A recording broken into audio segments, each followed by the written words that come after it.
it's not just about the numbers. Welcome to the Style and Vibes podcast with me, Michaela. I'll be giving you the inside scoop on music, fashion, culture, and more from Caribbean celebrities and tastemakers across the globe, pushing our culture with authenticity and, of course, style and vibes. Hello and welcome to another edition of the Style and Vibes podcast with me, Michaela. I hope you guys are doing well. If you are new to the family, welcome. Make sure you guys check out styleandvibes.com as well as check out previous episodes of the Style and Vibes podcast. This week, I am revisiting the idea of Caribbean culture or currency. I talked about this in episode 13 of the podcast, inspired by a conference that I attended called CultureCon. I talk about cultural currency as it relates to the Caribbean. But before I get into that, I want to share what I'm styling on and vibing to. This week, I am styling on Jamaican model Lawrence, who comes out of the Saint Modeling Agency camp out of Jamaica. He did a self-produced photo shoot for Zara's summer campaign, which he did remotely in Port Antonio, Jamaica. So he's modeling a linen shirt, which is definitely well known in Jamaica. We love lots of linen, and it kind of has a modern feel, especially for the summertime. So big up Lawrence on his doing his own photo shoot in Jamaica for himself for Zara. So I thought that was pretty cool that they reached out to him to do the photo shoot by himself. And the pictures are amazing. So make sure you guys check out the show notes, and I link to the actual shots that are on Zara's website.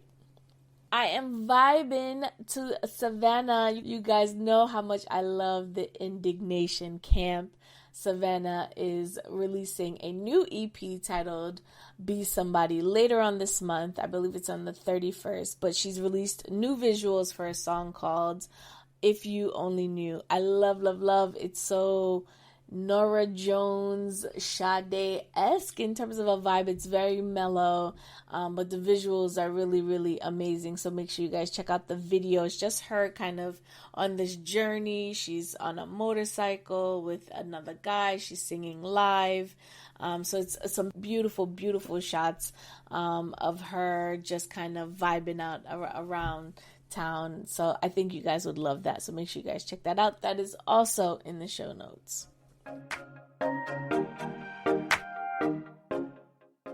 So why am I revisiting the idea of cultural currency? I think, being home, and a lot of people have had a lot of time to reflect. There have been a number of panels and discussions.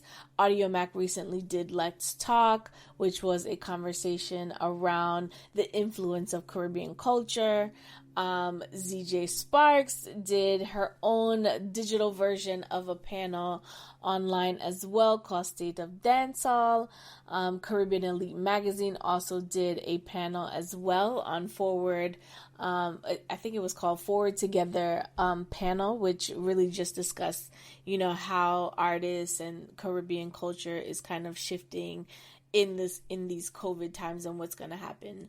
I think the theme here really kind of is centered around thinking about cultural currency as it relates to the Caribbean's impact globally, regionally and globally. Recently, Nielsen came out with their mid-year music report. And the reason why I always go back to music is because I truly believe that music is the soundtrack for the culture. It's the soundtrack of life for me. And I think that it's important, and it's an important gateway for people to explore Caribbean culture, and the music, the food, and the vibes holistically kind of really go together. And those are really the few ways that people tend to explore. So back to this report. So Nielsen did a mid-year report, and it had a small snippet that featured verses. So it talked about the streaming numbers that had increased. They're calling it the versus effect. or Swiss Beats calls it the versus effect. So every time they have a versus, most of the artists see an impact in increased streams. So Beanie and Bounty were up there in seeing an increase of streams of plus 216%.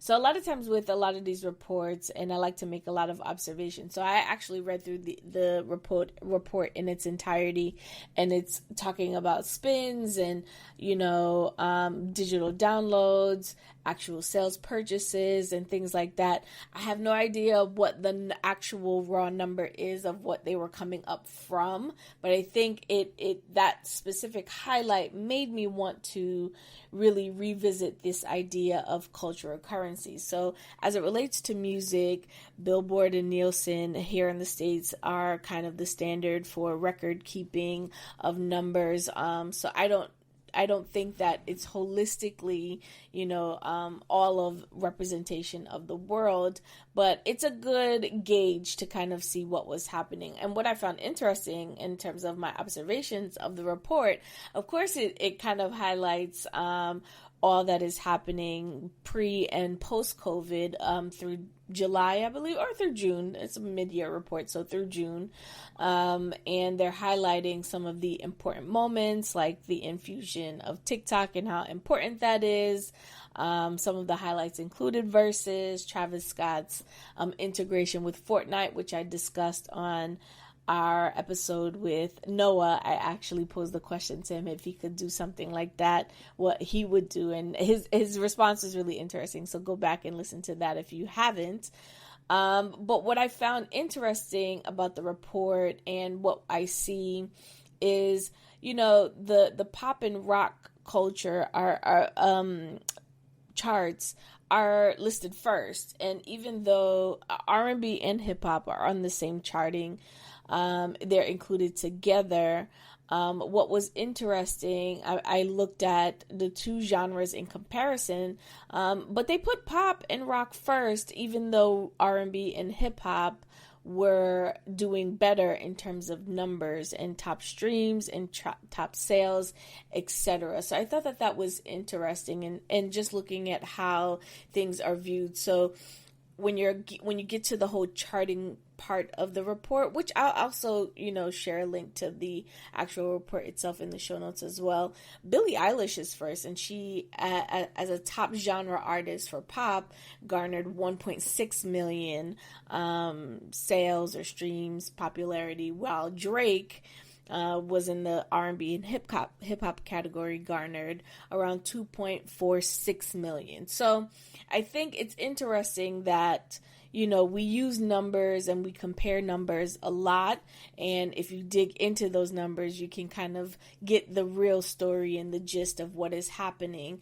But it's also, these numbers are presented to us. So when we get these numbers, we have to really analyze them in a way that makes sense, that really completes the whole story. So just looking at the report and just browsing over it, you probably wouldn't know the difference, but I definitely did when I started to look at the numbers, and I was going back and forth, and it took me a while to do.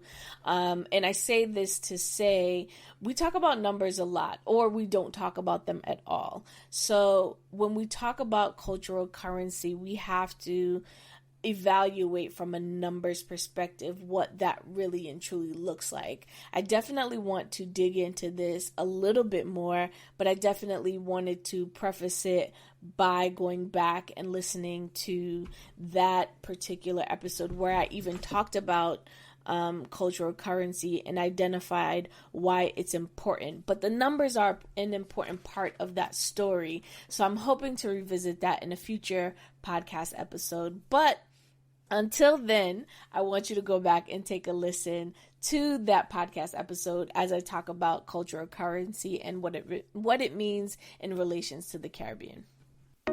Thanks for listening to the latest episode of the Style and Vibes podcast. If you like what you hear, and I know you do, share it with your friends and family. If you want more, make sure you visit styleandvibes.com and follow us on our social channels, Twitter and Instagram @Style and Vibes. Until next time, Leah Tommy Peeps.